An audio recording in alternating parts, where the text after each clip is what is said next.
lo que ha ocurrido durante los últimos días, las últimas horas, y arrancamos de inmediato, ¿no es cierto? Con 3 votos, hay que preguntarle a Andrés, el Pleno, por ejemplo, del Consejo Nacional Electoral, dio plazo de 48 horas, esto es de conocimiento a nivel país, para que Unión por la Esperanza, listas 1-5, designe a un nuevo candidato a la vicepresidencia de la República en lugar del expresidente Rafael Correa, y que usted subsane también el error en su cédula. Así lo resolvió el Pleno del Consejo Nacional Electoral la noche del 30 de septiembre. Vamos con lo primero. Según el artículo 18 del reglamento y para inscripción y calificación de candidaturas, la cédula de ciudadanía que usted presentó de manera digital ante el CNE no corresponde a su persona. ¿Qué pasó allí?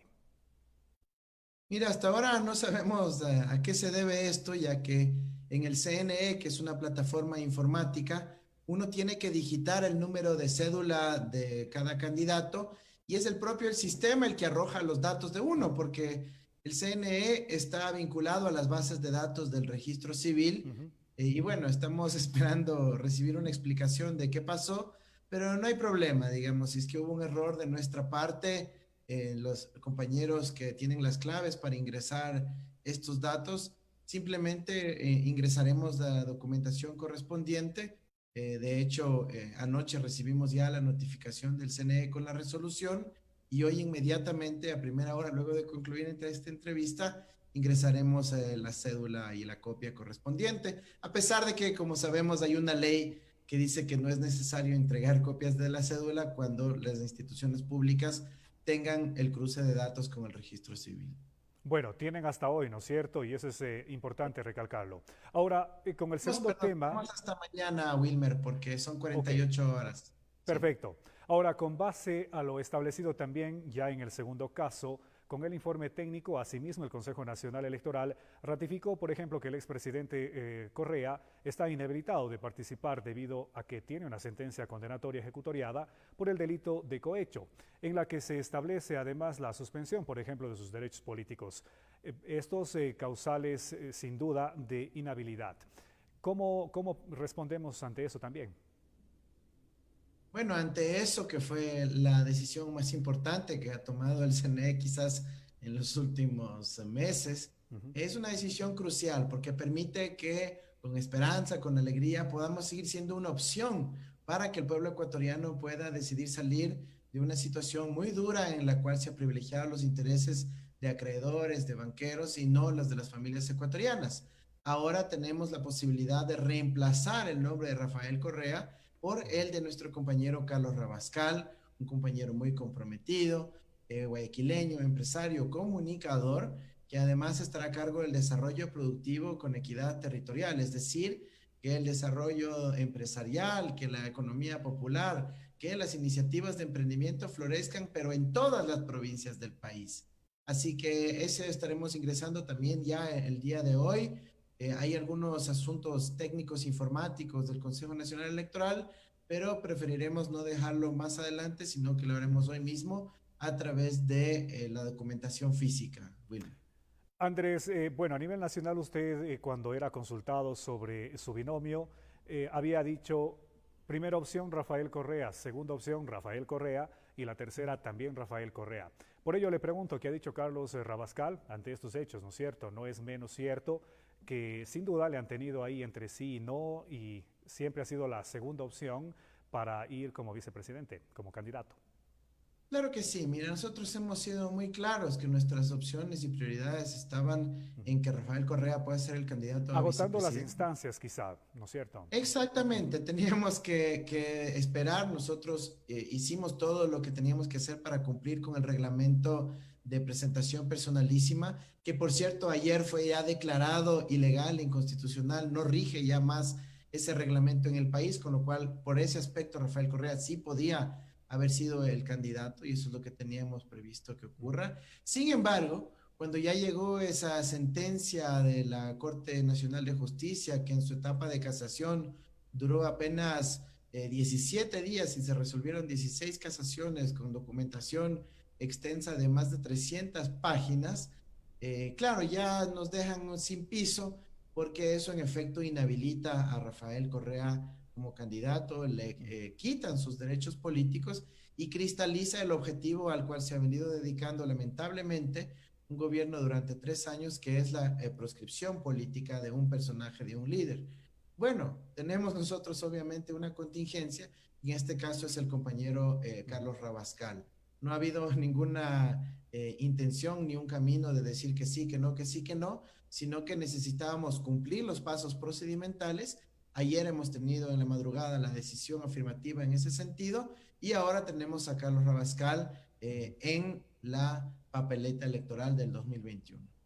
Ahora, muchos también se preguntan a nivel del Ecuador, ¿podrá Carlos Rabascal ser inscrito, conociéndose de que se tuvo antes que seguir un proceso al interior de los movimientos políticos, de aceptar la candidatura, por ejemplo? Ese paso no se lo dio. ¿Qué asegura de que el Consejo Nacional Electoral, en el término que concluye el día de mañana, efectivamente diga sí va como binomio suyo? Gracias, Wilmer, por esa precisa consulta. Mira, el artículo 14 del reglamento de inscripciones, al cual hizo alusión el CNE para permitirnos este reemplazo, establece que cuando hay una situación de sustitución, el nuevo candidato no tiene que ser producto del proceso de primarias. Ujú. Eso lo dice claramente el reglamento y claramente lo dice la ley. Ahora, lo que sí ha exigido el CNE es que exista la aceptación expresa de la candidatura, ya no por parte del proceso de primarias, sino en el proceso de presentación de la solicitud de inscripción. Esto se recoge en un formulario que se tiene del Consejo Nacional Electoral, en donde se contempla una declaración de aceptación expresa. Esa la firmé yo también, la va a firmar Carlos Rabascal, y con eso cumplimos el requerimiento del Consejo Nacional Electoral. Afortunadamente somos profesionales del servicio público, tenemos 15 años de experiencia en el servicio público y de formación académica, y nos gusta estudiar las leyes, los reglamentos, hasta el último artículo, para poder dar certidumbre jurídica a todas las partes, y en este caso a la mayoría del pueblo del Ecuador también. Andrés, sin duda esta decisión por parte de Diana Tamaín, también pues otros consejeros del Consejo Nacional Electoral, como que no cayó bien a muchos, ¿no es cierto? Por ejemplo, Michael Aulestia dice a través de un tuit que acaba de presentar ante el Tribunal Contencioso Electoral el recurso subjetivo contencioso electoral para dejar sin efecto la resolución en la que pretenden burlar las normas electorales e inscribir al binomio correísta. Esto según él. Sí, bueno, el señor Aulestia tiene todo su derecho como ciudadano de presentar una apelación ante el Tribunal Contencioso Electoral. Nosotros tenemos todo nuestro derecho de ejercer también los descargos, la defensa, y el Contencioso Electoral deberá decidir si admite esta apelación. Hasta donde entiendo, el señor Aulestia no es legitimado activo. ¿Qué quiere decir eso en términos jurídicos? No cualquiera puede presentar una apelación, no cualquiera puede ser admitida en esa apelación, sino solamente otros movimientos políticos que tienen la competencia para hacerlo. En todo caso, está su derecho de presentar la documentación. Si es que su principal argumento iba alrededor de la necesidad de que Rafael Correa haya aceptado personalísimamente la candidatura, bueno, pues se encontrará con la novedad que el día de ayer mismo el Tribunal Contencioso Electoral, luego de que la Corte Constitucional se lo haya pedido, ha declarado inválida ese requerimiento, ¿no? Ujú. Bueno, mientras el Pleno del Consejo Nacional Electoral conocía las conclusiones del informe jurídico, hemos podido observar todos a través de los diferentes medios de comunicación la presencia de decenas de ciudadanos y también de algunos candidatos de UNES congregados en los exteriores del Consejo pidiendo democracia y también el derecho a la participación y libre elección. Esto me imagino a ustedes les fortalece. Por supuesto que sí, nos fortalece muchísimo. El ánimo ha mejorado en el país a partir de la decisión del día de ayer. Tuvimos no solo a la militancia comprometida, sino también a la ciudadanía que ha buscado defender los derechos de participación democrática. Mucha gente ha dicho, bueno, no, es increíble que estemos celebrando apenas el derecho a poder participar. No es que hemos logrado la victoria electoral todavía, pero creo que estas amenazas estaban puestas sobre la mesa porque se conocía que nosotros, Ujú. en calidad de representantes de unas fuerzas progresistas que responden a la mayoría del pueblo ecuatoriano, sabían que si lográbamos participar estaremos muy, muy cerca de la victoria. Andrés, me gustaría conocer cuál es su punto de vista sobre este tema, porque entre una serie de mensajes que emitió la presidenta del Consejo Nacional Electoral, Diana Tamaint, hay uno que dice, y lo vamos a dar lectura específicamente, ¿no es cierto? No nos corresponde a nosotros obstaculizar la participación o poner frenos o límites al libre actuar de las distintas expresiones políticas y programáticas. Decía también que corresponde a las diferentes corrientes de pensamientos políticos presentarse y en una justa electoral recibir o no la confianza y el apoyo ciudadano. ¿Cómo recibe usted este mensaje? Creo que es muy polite, por así decirlo. Está permitiendo y está diciendo que así debe ser, que todos tienen el derecho de participar y que al final el pueblo pues tendrá la última opción si es que les elige o no. Absolutamente, yo no puedo más que concordar plenamente con las declaraciones de la presidenta del Consejo Nacional Electoral. Yo creo y conocemos que ella estuvo sujeta a muchísimas presiones para que no pueda participar en nuestra corriente de pensamiento, de expresión política, y creo que ha tomado una decisión acertada. Tampoco por fuera de lo que establece la Constitución, la ley y los reglamentos, ha sido plenamente concordante con lo que dice la norma y bueno, Ujú. eso es digno de saludar porque en estas circunstancias donde la presión ha sido que no se aplique la norma, ha sido un acto importante. Yo creo que aquí sobre todo, más allá de salvaguardar los derechos de una organización política, de un par de candidatos, lo que se ha hecho es cuidar el derecho de la ciudadanía de ustedes electores, de poder votar por quienes quieren votar y que sea eso, las urnas, la decisión colectiva mayoritaria la que decide el destino de nuestro país, y no una decisión de una instancia administrativa que con interpretaciones vaya a querer conculcar derechos a la ciudadanía, a la Ujú. democracia. Perfecto. Eso, Andrés, en lo que respecta al Consejo Nacional Electoral. Ahora, conversando ya de la situación que vive el Ecuador, qué es lo que hay que hacer, hay mucho por hacer, es el pedido de los ecuatorianos, el clamor de muchos de ellos que se han quedado sin empleo.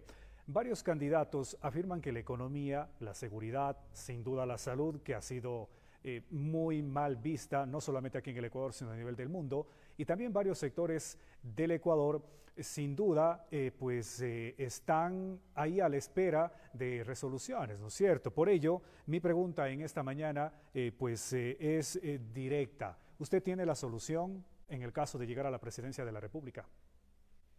Mira, lo que te puedo decir es que nos encanta encontrar soluciones. No nos gusta encontrar problemas, sino encontrar soluciones. Y a eso venimos. Nosotros no venimos motivados ni por el odio, ni por la venganza, sino apenas por la justicia, por amor al prójimo y amor a la patria. ¿Qué quiere decir eso? Que no vamos a estar perdiendo el tiempo en rencillas, en peleas entre políticos. Nosotros no nos consideramos políticos tradicionales, sino más bien servidores públicos profesionales que queremos poner nuestro contingente, nuestro conocimiento, nuestra energía al servicio del pueblo ecuatoriano. Y lo que vamos a ofrecer, como digo, es soluciones. Lo primero que vamos a hacer es en el ámbito económico, permitir una recuperación económica de la situación de las familias ecuatorianas, poner dinero en el bolsillo de las familias ecuatorianas para que puedan reactivar el consumo, para que puedan ir a la tienda, para que puedan ir al mercado, al supermercado también, y así se generen más órdenes a los mayoristas, tengan más trabajo los transportistas, haya más posibilidad de cultivo y producción por parte de nuestros productores en el campo y en la ciudad, y de esa manera reactivar también el campo, la ciudad, el empleo, las oportunidades de trabajo. Ese es el plan que Ujú. tenemos establecido en el cortísimo plazo. Desde el 24 de mayo vamos a poner dinero en los bolsillos de las familias ecuatorianas para que no pasen angustia de que no tengan recursos para alimentar a sus hijos. Eso es lo que más nos preocupa, eso es lo primero que vamos a hacer y lo vamos a hacer con mucha contundencia y mucha fuerza, usando la capacidad del Estado, usando las tecnologías de información y usando, Wilmer, los recursos que están depositados en el exterior por 3.500 millones de dólares por parte del Estado ecuatoriano y que deben usarse para atender a las familias ecuatorianas. Sin duda hay tanto por hacer. Médicos progadistas impagos, docentes jubilados reclamando también sus fondos que les pertenecen. Eso está ocurriendo acá en la ciudad de Cuenca. Cárceles sin control. Se habla también de un reparto de instituciones. Otro tema también que suena muchísimo a nivel del país. Cargos, hospitales sin precedentes. Los cambios que hay que hacer son muchos, Andrés. Usted lo podrá lograr. Así es, son cambios trascendentales que tenemos que lograr en nuestro país. Ya no aguantamos 4 años más de un gobierno que privilegie los intereses de ciertos banqueros, que les permitan cobrar altas tasas de interés, o inclusive a la clase media de evitarle de $4 en $4, supuestamente por haber aceptado por teléfono unos contratos fantasma. Eso ya no podemos aceptar. Venimos acá a dar soluciones directas para el pueblo ecuatoriano en esa dirección. En materia de salud, también tenemos que recordar que el país sigue teniendo una alta tasa de contagios. La mortalidad en exceso respecto a la población es la más alta del planeta, lo que demuestra que no fue la prioridad atender a la población ecuatoriana, sí a unos pocos banqueros, prepagando inclusive $2.000 millones de deuda externa, algo que nos ha dolido muchísimo porque demuestra claramente dónde estuvieron las prioridades y no estuvieron en la vida de los ecuatorianos. Nosotros jamás perderemos la claridad de la prioridad que tenemos que tener, que es atender la vida, la salud, la seguridad de las familias ecuatorianas. Y bueno, si es que los acreedores en el exterior tienen que esperar un poquito, pues que esperen nomás. Nosotros tenemos que atender la prioridad aquí. Y mira, con relación a los problemas de seguridad, es un problema multidimensional. ¿Qué quiere decir eso? Hay muchas causas, hay muchas situaciones que nos llevan a ello, elementos que tienen que ver con la situación regional, otros que tienen que ver con la situación nacional, pero muchos que tienen que ver con la situación económica. Por eso Completamente. creemos que dándole estabilidad y seguridad económica, como ya lo vivimos antes en el Ecuador, va a ser un elemento que va a disminuir las tasas de inseguridad en el país. Si una familia puede dar alimentos a sus hijos, no tiene que lamentablemente tener que salir a buscarlo por otros medios que son cuestionados. Sin duda se ven obligados a delinquir, ¿no es cierto? Y eso causa delincuencia y por supuesto conlleva a la inseguridad. Andrés, usted mencionaba algo bastante importante, no perder ese norte. Hay que estar fijos en lo que se quiere. Y por acá nos dejan una pregunta interesante y de una vez le traslado. ¿Cómo asegurarnos, dicen, que el caso o en el caso de llegar pues al poder, usted y Carlos Rabascal no traicionen a Rafael Correa y se elimine ese apoyo que ustedes se le han venido demostrando hasta el momento? Es con el poder y la organización de la sociedad, Wilmer. Aquí, más allá de una persona o dos personas o un equipo de personas, es la sociedad la que tiene que hacerse cargo de su destino. Yo creo que ese fue, por ejemplo, uno de nuestros puntos débiles luego de salir del gobierno anterior, en donde si hubiese habido una organización social más activa, más propensa a la defensa de sus derechos, de sus avances, de sus logros como sociedad, como comunidad, una traición no hubiese durado más allá de unos 15 días.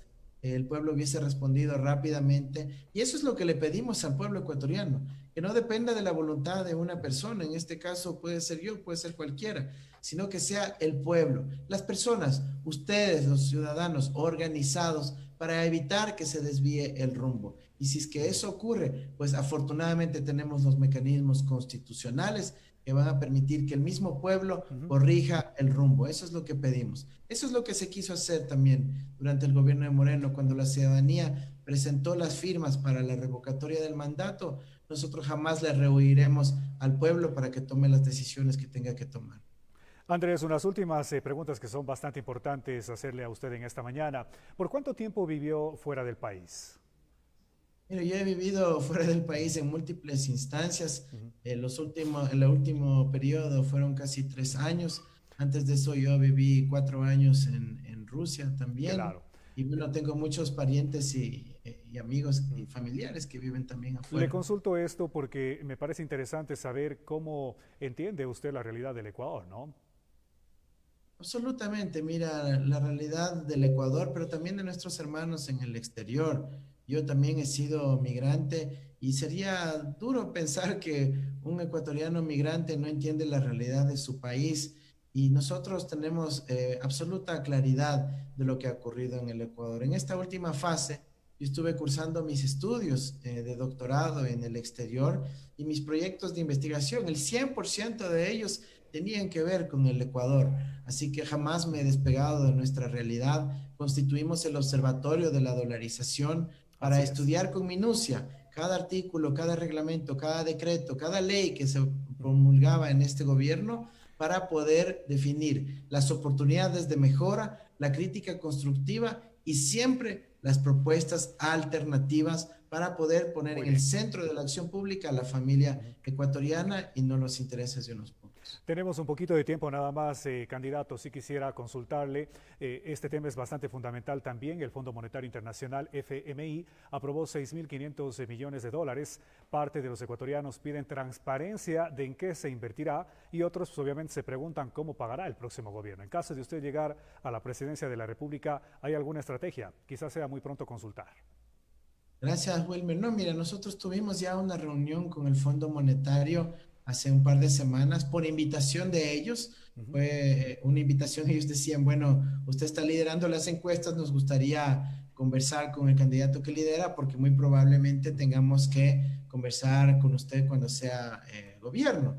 Y tuvimos una conversación muy franca, muy abierta, transparente, pero nosotros tuvimos una posición soberana y digna. Lo que dijimos es, cualquier plan de estos del Fondo Monetario no puede continuar Ok, impulsando más despidos, más recortes, más vulnerabilidad para las familias ecuatorianas. Fuimos muy firmes al decirles eso. También dijimos, esta plata que va a llegar, que no es ningún regalo, es una deuda y nos corresponde como ser socios del FMI desde 1945, esta plata que va a llegar no puede esfumarse, no puede volver a salir del país como ha ocurrido tradicionalmente, como ocurrió en Argentina. Tiene que quedarse en el Ecuador para impulsar la actividad económica doméstica, la economía de nuestros productores en el campo correcto. y en la ciudad. Y lo último que dijimos, perdón, Wilmer, cierro, es que las Tenía cambios que otros están proponiendo instrumentos tienen que ser en el marco de musicales, la pero ¿Como Constitución. cuáles? Nos quieren claro, y además quitar mi el voz Banco también Central es para que sea terrible. un ente Pero, manejado oiga, por pero los si Rafael privados, Correa tampoco cuando la tenía voz y se Constitución podía ordena cantar, pues, claramente y que cada tiene que sábado. estar Pero en en el cambio no Estado tenía y pertenecer además a la función ejecutiva. Es importante para la recuperación económica. Muy bien, algo cortito también como respuesta suya, vergüenza, Andrés. en Según cambio uno es analistas, el veto total a la ley de salud por parte del Ejecutivo se debió por presiones, manifiestan, del candidato Lazo. ¿Cómo abordará usted el tema partiendo de sus ideologías de género y también creencias? ¿O también piensa que debió ser vetada completamente esta ley? Algo cortito, por favor.